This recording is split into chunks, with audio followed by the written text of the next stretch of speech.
Nicholas "Nick" Williams adjusted his dark sunglasses as he stepped out of his sleek black Range Rover. The sun was merciless, casting long shadows across the grand church in the heart of Abuja. Today was the funeral of his childhood friend, David Okafor, a man full of life, now buried beneath the earth. Nick clenched his jaw as he approached the gravesite, the priest's voice a dull hum in the background. He had known David since they were boys, struggling together before fortune had smiled on them. But death had no regard for wealth, and now David was gone, leaving behind a young wife, Linda, and 2 small children. After the burial, Nick walked toward Linda, who sat on a lonely bench under a tree, her shoulders trembling. He was about to comfort her when he saw something that made his blood run cold. David's older brother, Chuka, stood over her, his voice laced with venom. "You have no place here anymore, Linda," Chuka spat. "David is gone. Pack your things and leave the house before the end of the week." Linda gasped. "What? That's my home. My children's home." Chuka sneered. "Not anymore. Everything belongs to the Okafor family now." Nick's hands clenched into fists. He had seen this happen before, greedy relatives swooping in like vultures after a wealthy man's death, stripping his widow and children of everything. But David had trusted his family. He had thought they would take care of Linda. And yet here they were, casting her aside like garbage. Nick barely said a word on the drive home, his mind racing. He thought about his own family, his younger brother, Richard, his cousin Ada, his uncle Felix, people he had always believed were good. Would they do the same to Amara and Jason if something happened to him? A seed of doubt took root in his mind. He had to know. He had to be sure. And there was only one way to find out. Nick Williams was not a man who made impulsive decisions. Every business deal, every investment, he planned meticulously, weighing every possible outcome. And this plan, the one that could change everything, had to be flawless. Late that night, he sat in his study, the glow of his laptop screen casting eerie shadows on his face. The news of David's widow still haunted him. If his own family was as loving as they appeared, then his wife and son would be safe. But if they were only loyal because of his money, then he needed to know before it was too late. He picked up his phone and dialed a number. "Dr. Bassi," he said when the call connected. "I need a favor, a big one." Dr. Bassi was one of the few people Nick trusted completely. He had saved Nick's life once, years ago, after a car accident that should have killed him. "What kind of favor?" the doctor asked, his tone wary. Nick hesitated, then exhaled.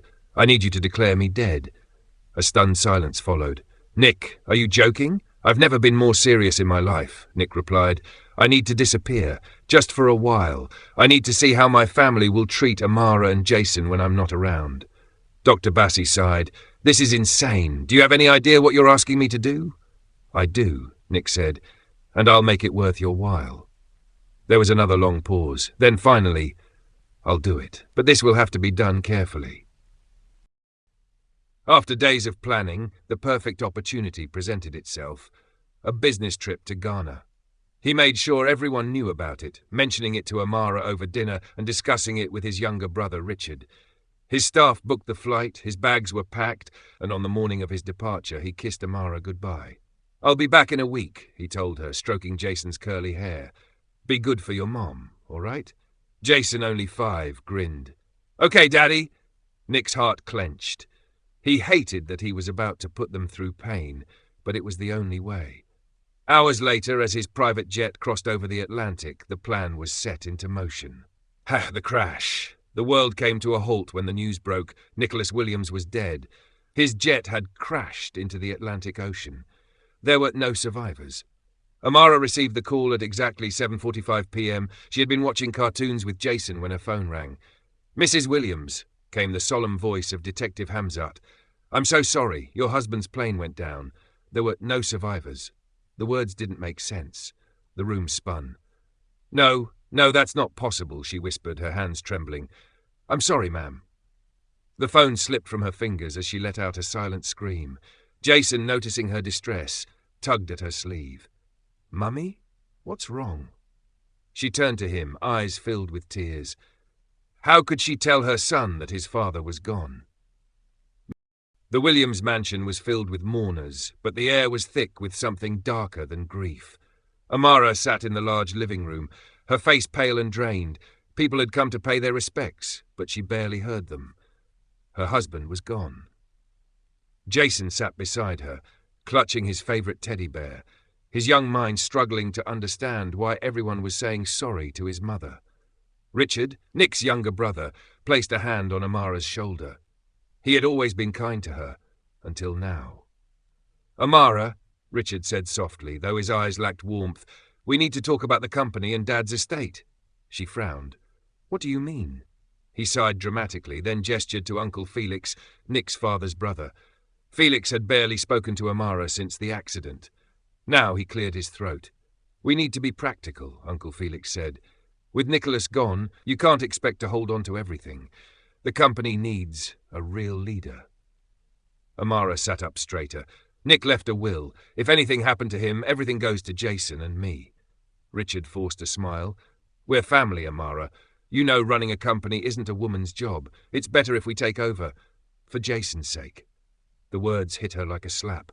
Nick had always trusted his family, but here they were, barely a week after his death, already scheming to take everything from her and her son. Tears burned behind her eyes, but she refused to cry in front of them. She had a battle to fight.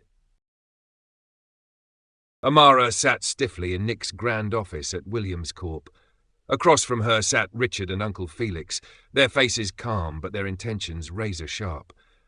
"We've already spoken with the board," Richard began, his fingers tapping against the desk. "They agree that the company needs a new CEO." Amara's jaw tightened. "Nick left a will. Everything belongs to Jason and me." Felix scoffed. "A child cannot run a company. And a grieving widow can't either," Richard added, his voice smooth but condescending. Amara's heart pounded. It was happening too fast. They weren't even pretending to grieve anymore. "The board has already voted," Felix continued. "We're offering you a settlement, a generous amount, enough to take care of you and Jason for life." Amara felt sick. They wanted to pay her off like she was some outsider. She shook her head. "Nick built this empire. He wanted Jason to inherit it. I won't let you steal it from him," Richard sighed. "Don't make this difficult, Amara." She stood up. "No, Richard, you don't make this difficult." Then she stormed out. The next morning the real battle begins. Dressed in an elegant black gown, Amara marched into Williams Corp. The receptionists exchanged nervous glances as she walked past them, heading straight to Nick's office. Richard and Uncle Felix were already inside, waiting for her. "You're early," Richard said smoothly, leaning back in Nick's chair. Amara's eyes flicked to him. Ha! He had taken her husband's place without hesitation. "I want to see the company's legal documents," she said firmly. Felix smirked. "That won't be necessary." Amara's stomach twisted. "What have you done?" she demanded. Richard slid a folder toward her. "Nick's shares have been transferred to the board for temporary management. You're no longer the primary beneficiary." Her breath caught. "That's impossible." "Nick's will," Felix cut her off. "His will is missing." Amara's world spun. They had taken everything, and now she was powerless. Amara's fingers trembled as she flipped through the documents Richard had placed before her. Her name was gone. The shares Nick had left to her and Jason had mysteriously been redistributed to the board. Her stomach twisted. This wasn't just greed, it was a calculated coup. She snapped the folder shut and glared at Richard. "This is illegal. You know that, right?" Richard smirked. "Only if you can prove it." Uncle Felix leaned forward, his voice dangerously calm. "Listen, Amara, fighting us will get you nowhere. Take the settlement. It's more than enough for you and Jason to live comfortably." Amara's heart pounded in her chest. They wanted her out of the way. She could feel their eyes on her, watching, waiting for her to break, but she refused to give them that satisfaction. She stood up. "Nick trusted you," she said, her voice shaking with fury. "He thought you were his family." Richard's smirk didn't waver, and he was wrong. Amara turned on her heels and stormed out, her mind racing. They had taken everything, but she wouldn't walk away without a fight. That night, Williams' mansion. Richard sat in the private study, sipping a glass of whiskey, reviewing the company's latest financial reports. Nick's death had barely shaken the business, thanks to his quick takeover. A knock sounded at the door. Bang, bang, bang! Richard frowned. It was almost midnight. Who would disturb him? He opened the door. No one was there. Then his phone buzzed. Unknown number. You made a mistake, Richard. His blood ran cold. He looked around, but the hallway was empty.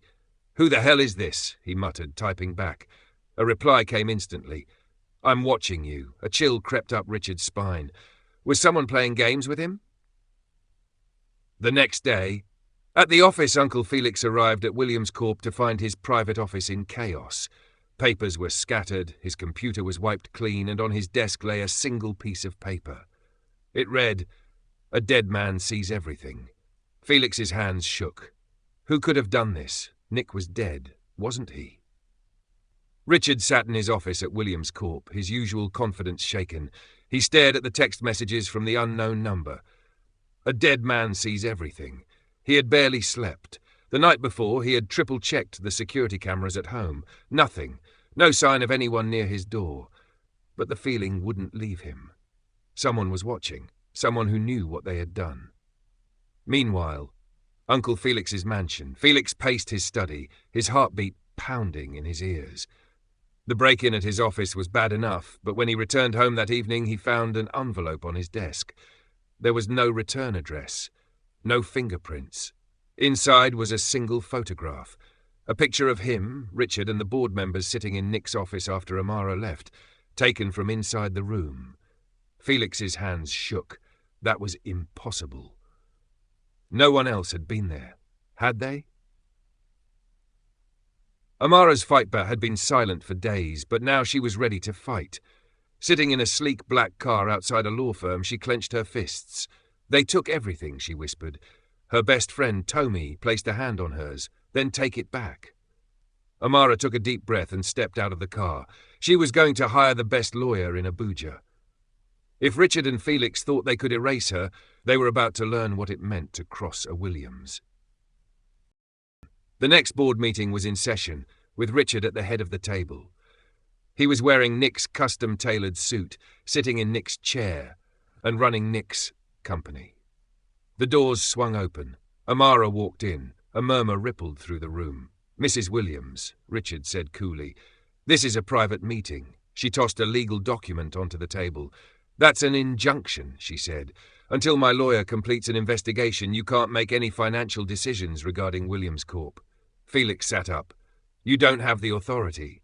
"I do," Amara cut in. "And you'll find that I've also frozen all personal accounts linked to Nicholas Williams's estate." Richard's face darkened.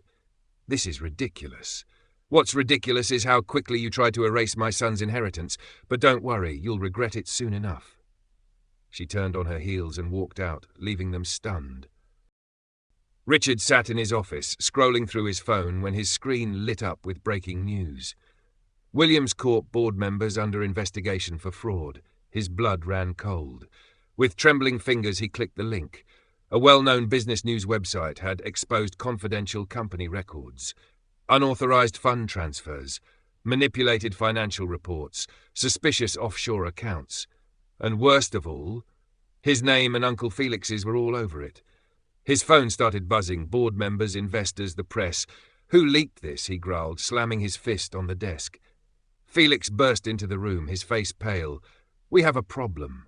Richard looked up, his hands shaking. "No, Uncle, we have a disaster."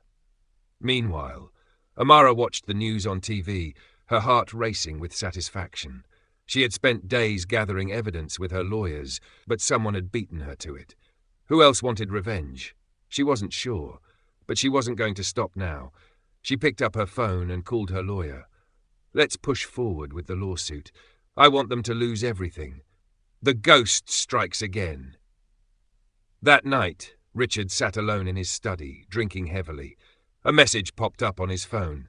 Unknown number. "Did you really think you'd get away with it?" His stomach clenched.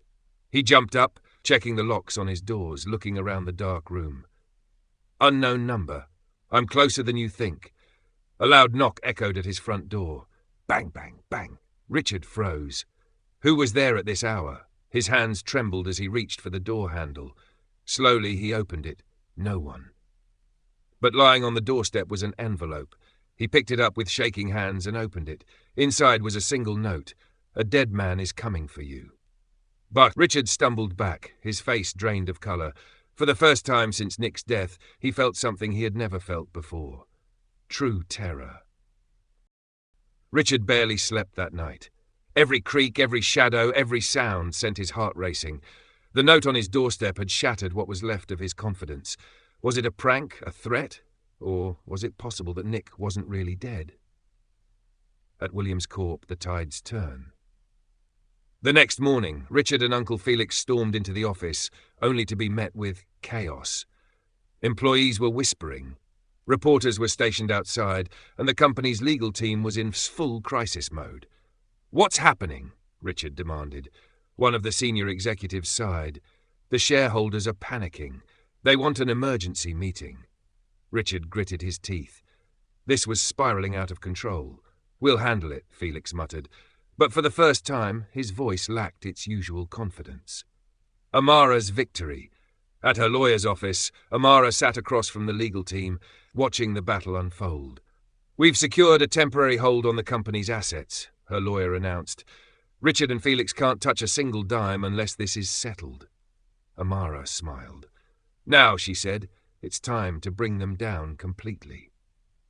Richard's breaking point. Later that evening, Richard sat alone in his mansion, drowning his fear in whiskey. His phone buzzed. "Unknown number. It's not over, Richard." Richard's grip on his glass tightened. Who was doing this? The next message came with a video attachment. He hesitated, then clicked play. It was security footage from Williams Corp's boardroom, the same meeting where he and Felix had plotted to take over. Every word they had spoken, every dirty deal they had made, it was all recorded. His pulse pounded. Who had this footage? How did they get it? Then another message arrived. Unknown number. "TikTok, Richard. The dead don't stay silent forever." Richard's hands shook. Was it possible? Was Nick still alive? Richard's palms were sweaty as he sat in his dimly lit office, staring at the message on his phone. The dead don't stay silent forever. His throat felt dry. His mind raced. Nick was dead.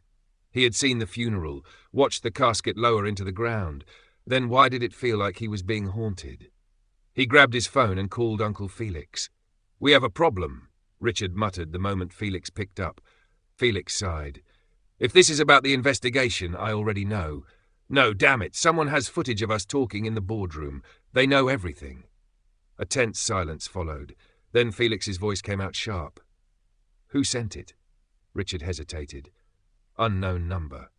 Felix cursed under his breath. "We need to find out who's behind this." Meanwhile, Amara was reviewing documents when her lawyer walked in. "You're going to love this," he said, placing a folder on the table. She opened it and froze. Inside were detailed reports of financial fraud, secret deals, and evidence that Richard and Felix had embezzled millions from the company. Her head snapped up. "Where'd you get this?" The lawyer shrugged. "Anonymous source." Amara's heart pounded. Could it be? She pushed the thought away. Nick was gone. Wasn't he? The nightmare begins. That night, Richard's phone buzzed again. "Unknown number. You took what wasn't yours. Now it's time to pay." He jumped up, knocking over his drink. Enough was enough. His hands trembled as he typed back. "Who are you? What do you want?" The reply was instant. "Unknown number. Check your desk drawer." Richard's breath caught. Slowly, he turned to his desk and pulled open the drawer. Inside was a single photograph, a recent picture of Nick. Alive! Richard's scream echoed through the mansion. Richard staggered back, his eyes locked on the photograph in his trembling hands. Nick. Alive. His mind screamed that it wasn't possible. Yet the proof was right in front of him. His phone buzzed again. "Unknown number. You thought you won? You thought you could take everything?" Richard's heart pounded violently. He scrambled to dial Felix. "Felix," he gasped. "Nick is alive." A long pause. Then Felix spoke, his voice low and shaken. "That's impossible." "I have a picture," Richard hissed. "Someone put it in my desk. He's alive and he's coming for us." Felix exhaled sharply. "We need to fix this. Fast." Meanwhile, Amara sat on her bed, staring at her phone. The anonymous source who had been helping her had sent another message. Anonymous, tomorrow, be at the company. You'll see the truth. Her fingers hovered over the keyboard. Who are you? The reply came instantly. Someone who never stopped watching over you. Her chest tightened.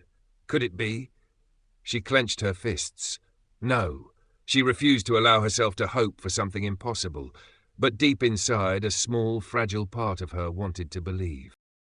The next morning, the boardroom was packed. Richard and Felix sat at the head of the table, masking their panic. They had planned this emergency meeting to reassure shareholders and salvage what was left of their control. Cameras were set up. The press was watching. The meeting had just begun when the glass doors swung open. Gasps filled the room. Amara went pale. Felix gripped the table. Standing at the entrance, dressed in a crisp black suit, his presence commanding the room like a storm, was Nicholas Williams. Alive.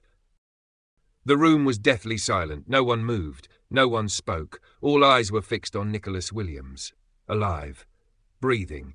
Standing tall in the boardroom where his enemies had once declared him dead and forgotten. Amara's breath caught in her throat. Her mind screamed that this was impossible. But her heart whispered, it's him. It's really him. Richard and Felix, however, weren't frozen in awe. They were drowning in pure terror. Richard's chair scraped against the floor as he stood up abruptly. This is a trick. His voice shook. You're dead. We buried you. Nick's lips curled into a slow, chilling smile. Did you? His voice was smooth, sharp as a blade. A murmur spread through the room. The press cameras flashed. The world was watching. Nick stepped forward, his eyes never leaving Richard's. You seem disappointed to see me, cousin. After all, you played the role of grieving family so well. Felix swallowed hard. Nick held up a hand. Silence. You stole from me. You stole from my wife. You betrayed me without hesitation. His gaze swept over the board members. And you all let it happen.